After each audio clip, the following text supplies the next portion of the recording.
What's up mga ka-fair ko? Andito ulit tayo sa Tugo and this time Tugo Masinag naman yung sinakyan natin galing Davao papuntang Cebu. And alternate pala itong Tugo Masinag at saka Tugo Masikap. Last time yung sinakyan ko was Tugo Masikap. So ayun, nagbukulit ako ng ticket papuntang Cebu para naman matry ko itong Tugo Masinag. And ganun pa rin yung ano nito, yung time of departure, 11:30 from Davao and expected to arrive according to their website, 8 p.m. Pero last time, dumating kami ng 6:30 p.m. Nasa Cebu na kami, nakadock na kami sa Pier 6. So, yung kaibahan dito, may escalator itong Tugo Masinag. Yan, nakikita nyo naman. So, there you go. Meron siyang escalator. So, different siya sa Tugo Masikap. There. And feeling ko mas malawak itong Tugo Masinag. Mas maraming upuan sa taas, sa deck 6. Hello sir, maayong pagsakay sa MV Tugo Masinag. Good morning. Hi, good morning. Boy, good morning po. Welcome aboard to go. So after ma-check yung ticket nyo, pwede nang, of course, pumunta dun sa accommodation. So may magka-assist naman. Yung kinuha ko pala is business class. So business class for 2. And yan, in-assist ako ni Kuya papunta dun sa room ko. Usually, open naman yung room na. Pero may instances, kagaya ngayon, nasarado pa pala. So bumalik siya dun sa lobby sa may reception area. So, yun. Minsan, kasi kanina, in-advise ako na diretso na dun sa stairs at may mag-a-assist naman daw. Sabi nung nasa, yung pag-board. Pero, yun nga, pagdating namin sa room, sarado. Kasi ako lang pala mag-isa. O, di ba? Nasa may dulo, nasa 6 to 1 yung room ko. So, nasa dulo siya. So, medyo malayo yung lakaran naman galing dun sa may reception area. So, ito na nga si Kuya. Inatid niya ako dito sa room ko. And nakipag-argue pa ako sa kanya na hindi na ako pupunta doon kasi most likely meron akong kasama dito sa room at bukas na nga yung room. Pero, again, as I said, hindi pa pala bukas. Walang tao nung pagdating namin. So, bumalik siya sa reception area. And then, pagbalik niya, eto na yung room ko. Room tour tayo.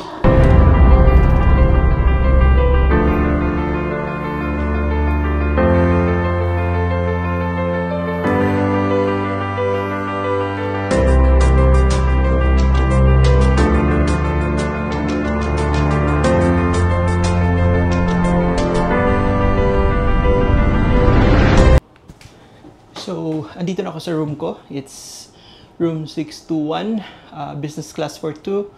Wala pa yung kasama ko. Hopefully, wala akong kasama.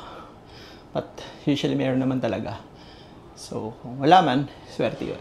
Lucky day kung wala. But, yeah, I think makaparating pa kasi maaga pa eh.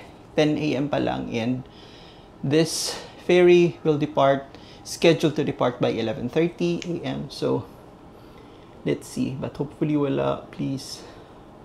Yung iba, kahit wala kang kasama, minsan may nag-upgrade kasi, kaya akala mo wala kang kasama pero meron pala. So yun. Ang hindi ko gusto dito sa 621 na room, 621, 620, at saka 619, nasa middle siya. So wala siyang window view. So yun yung hindi ko gusto dito. Gusto ko kasi yung may sea view. Yung ibang rooms kasi may sea view, may window. So at least may makikita ka at saka magkakasignal ka. Here, bihirang magkakasignal kasi nasa center siya, nasa middle. Pero ang problema lang din sa to-go is hindi ka makakapili ng seat number. So, ano siya? I'm not sure kung pwede siya magpa-change dun sa baba. I don't know. But, eto na. Usually, tinatanggap ko na lang kung anong inassign sa akin. Tapos, ano pala ako? B pala yung seat ko, 621B, so baba siya. Tapos ang A is sa taas. So yan. A sa taas and B naman sa baba. So sa baba ako. Tapos yung linen kasama na. Ayan. Yung unan kasama na rin at saka pillowcase. Pero, hindi kasama yung kumot. So, if you want kumot, mag-rent ka dun sa baba. Or same floor lang yata dito. Doon sa may mga ano. Hindi ko pa naikot tong Tugo Masinag. Yung Tugo Masikap kasi same floor lang. Tapos, ayun. Ano pa, nagdala ako ng kumot. So, I won't be needing one. Ayan yung life vest. Halos magkasing ano lang sila. Magkasing style lang sila ng Tugo Masikap. I think sister ship niya yun. And ang pangit lang dito, wala palang chair. Unlike sa Tugo Maligaya, may chair at saka may working table. Ito, ayan lang. Parang cabinet. Tapos may TV. May sink. Pwede ka mag-toothbrush, magkilamos, freshen up. Meron namang sabitan ng mga damit or towel. Tapos, ayun, yun lang. Anyway, so lalabas ako, ikot-ikot muna ako. Mag-ship tour tayo. Kasi first time ko dito sa Tugo Masinag. And yun lang. Later.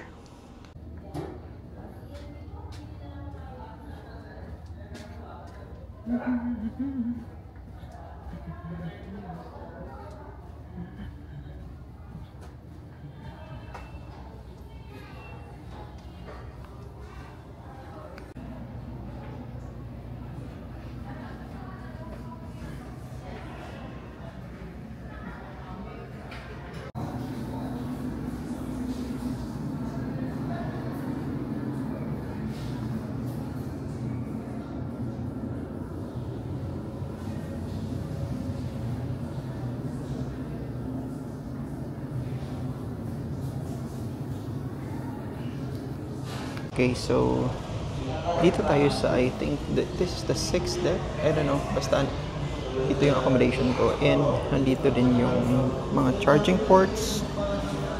Ayan. And ito yung parang workstations. So pwede ka mag-work dito.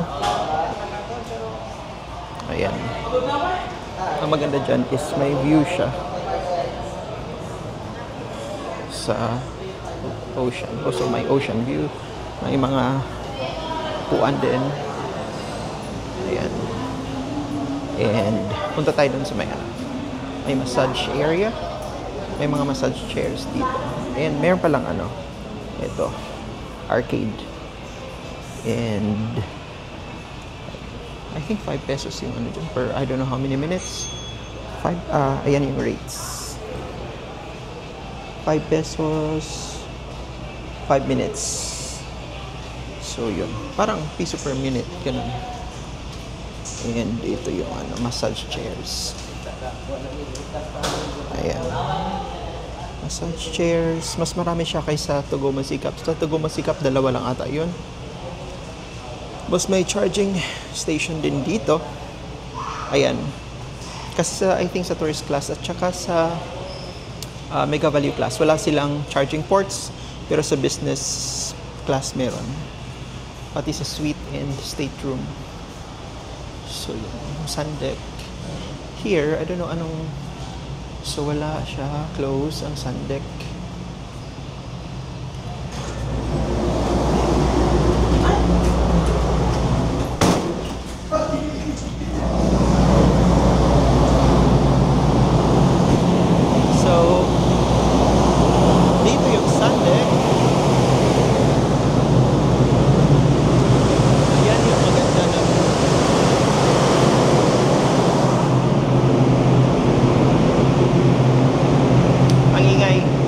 Sinadyan yung makina. So close din siya talaga. So baka eto sarado. Diyan pa naman maganda ang view. But I don't know kung kagaya sa Masikap na meron siyang dyan.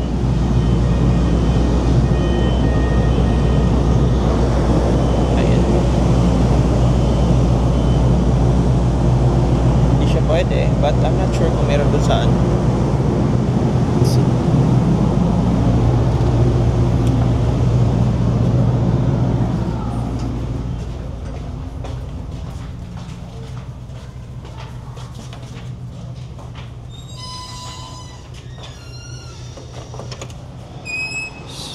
here.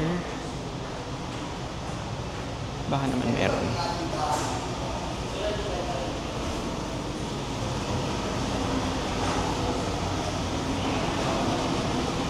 Deck 7.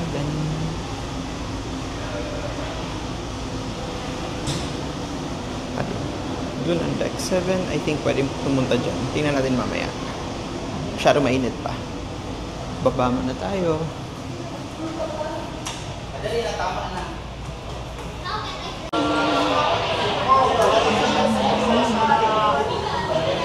So, mas okay ang To Go Cafe dito kasi meron silang upuan talaga. Unlike sa masikap na wala. So, here, parang ano siya, cafe talaga yung style. And, ito yung information.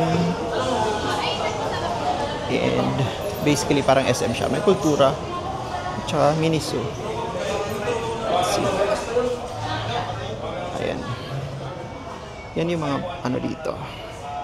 Pwedeng pamili ng pasalubong. May slippers. Ayan. May dala na ba akong slippers. May mga mugs na pasalubong. And, ayun. May mga damit. So, pwede mamili ng pasalubong here.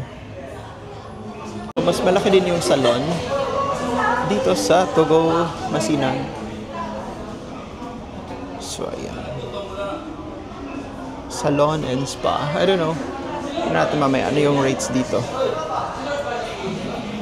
May mga charging ports ulit dito sa baba. And merong Watson's Quick Mart. Oh, different yung names. Ship Mart. Quick Mart yun sa ibang ship. And ayan, may beer. Merong soft drinks. Energy drinks. May mga basic necessities. Beauty, health, actually. Ayan, may mga ano din. Chichirya, junk foods. And more drinks here. Ayan. Bibili tayo ng water later, but not now. What else?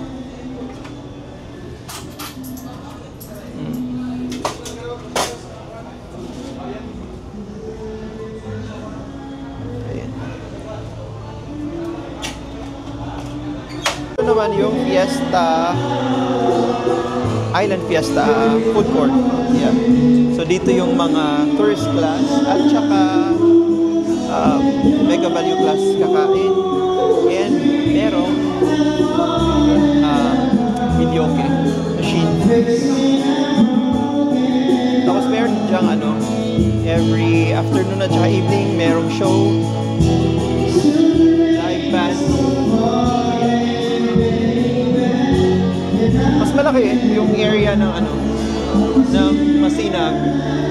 Tapos merong brownies and Goldilocks na products. Ayan.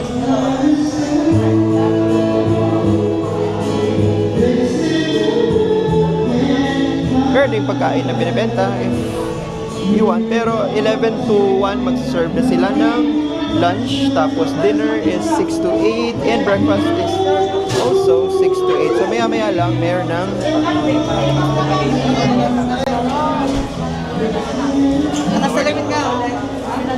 and this is Horizon. Dito naman yung business class at saka suite room na na dito kakain. So isi-serve lang yung food unlike dito sa Island Fiesta, sa tourist class at saka sa Mega Valley class na pipila ka dito, isi-serve lang yung food. So sit down, 3-course meal.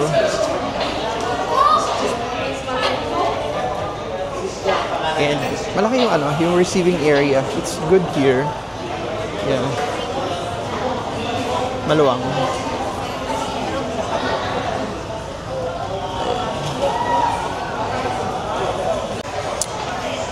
So ito yung reception or lobby or receiving area ng To Go Masinan. So ayan. Malawak. And almost the same lang sa ibang To Go na ships. There you go. Ayan. Pupuntahan natin yung pet room dito sa To Go Masinan. Ito pala siya. So, yan yung schedule. Feeding time. Tingnan natin kung bukas siya. Yep. There. Ayan. So, naka-cage dapat yung pet. There you go. Medyo mabaho lang. And meron silang, yan yung rates ng rental ng mga linen, bedsheet, blanket, towel. Meron ding clinic I'm not sure kung may tao dyan, pero 8 to 12 yung clinic hours, so baka meron naman tao. Hindi natin bubuksan. So ito yung deck 5. Dito yung tourist class at saka mega value class. Sa deck 6 naman nandun yung business class at saka may ibang tourist class din nandun. Tapos sa deck 7 yung suite room at saka state room. So kita nyo naman, malinis siya in fairness. May schedule kasi paglilinis dito. Even yung CR may schedule din.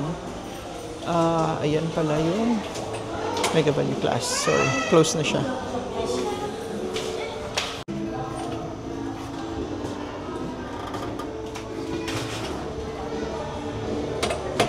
So yun yung mega value class. Tourist, I think the same lang naman yung setup. Sa Masinag at saka sa Masikap. So mamaya pag may nagbukas ng tourist, bili tayo ng water at saka nagaraya. Yung water, 55 yung malaki. Nagaraya is 45. Yung maliit naman water is 40. Ito na yung mga canteen, ma'am. Ito yung mga...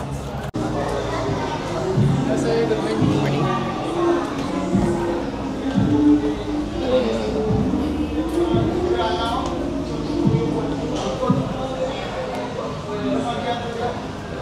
Babalik na tayo sa room. Gagawin pa pala ako. So, dito tayo dadaan. Pwede naman dun sa kabila yung kanina. Dire-diretso lang yun. Tapos, turn left. Pero mas gusto kong dumaan dito ngayon. Ayan.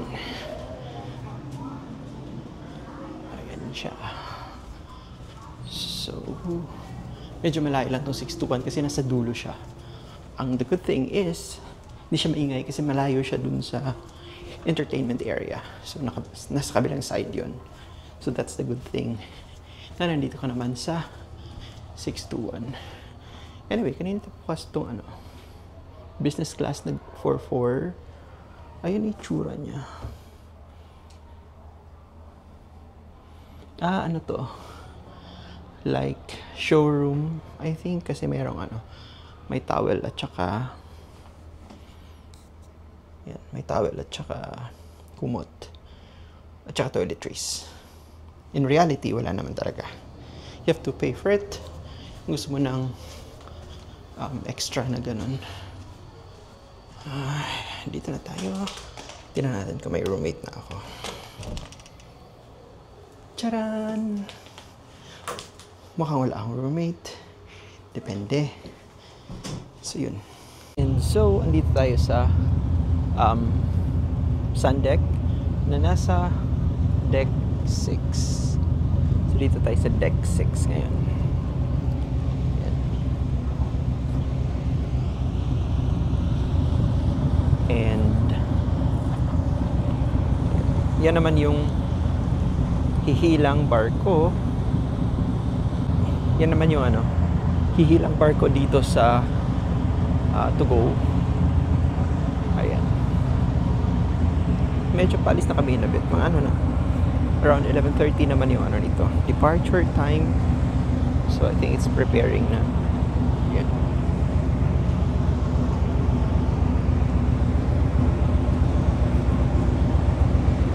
Okay.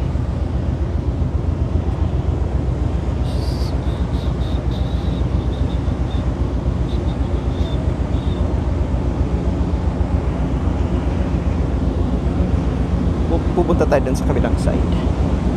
So, nandun yung side ko. And, yan yung view ng Sakal.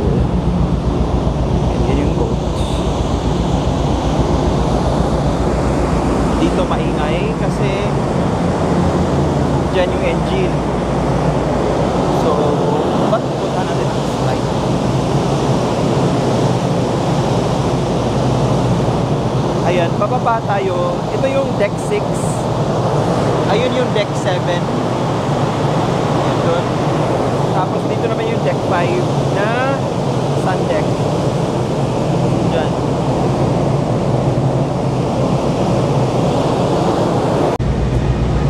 So, ayan yung Sasa Port. So yung may bus doon, I don't know if nakikita nyo, doon yung terminal. Zoom natin ng konti. Ayan, andun yung terminal, may bus. Tapos, ayan. Ito yung view dito sa Sasa Port. Yung terminal fee pala is 11 pesos lang. So yun, yan yung deck 7. Hindi ko alam kung pwedeng puntahan. Kasi sa Tugo Masika pwede siya. Meron siyang access doon sa may bandang, ayan, sa mga suite room. So I don't know here sa Masinag kung pwede pa. Ayan, dyan kami dumaan kanina, guys.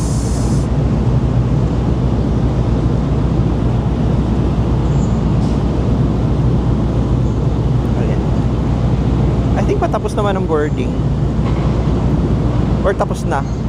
Kasi mag-11 na, so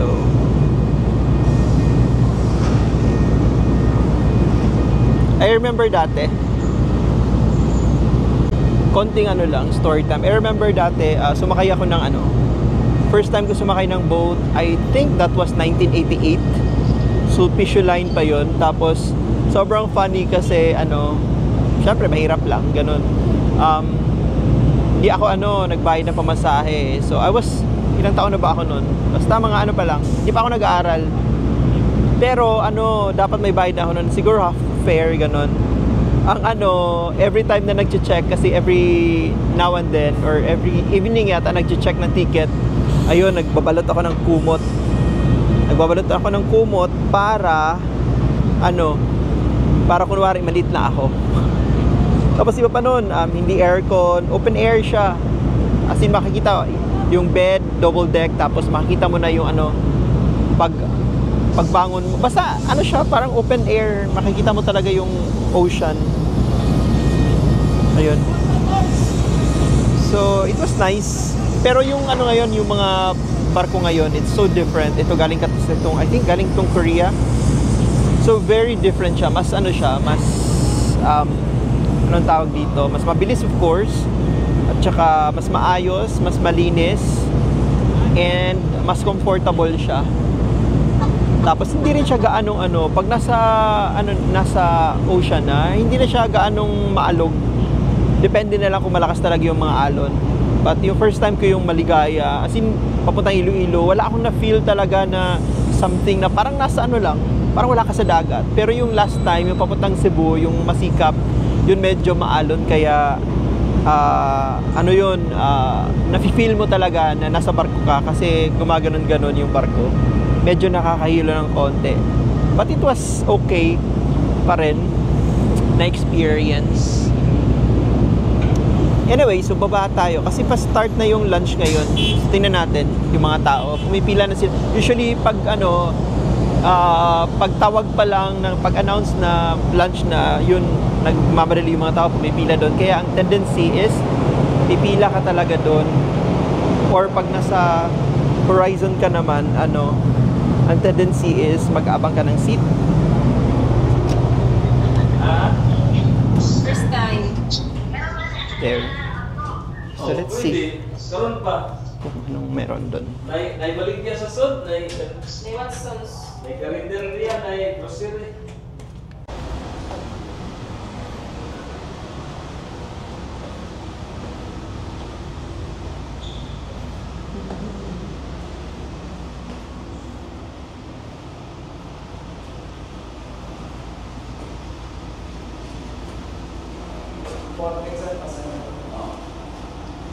Ayan, may elevator pala.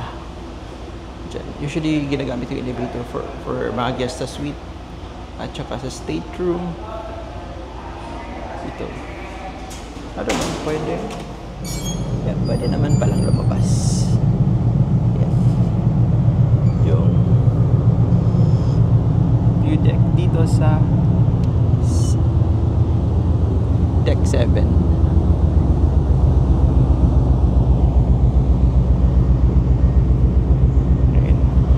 Pero wala masyadong tao dito kasi hindi nila alam na mayroong access dito. Ayun. Siyempre tayo magpapakita. Ayun, ganda. Grabe. Ganda ng ano. Ang ganda ng sky. Ayun. Public na tayo doon.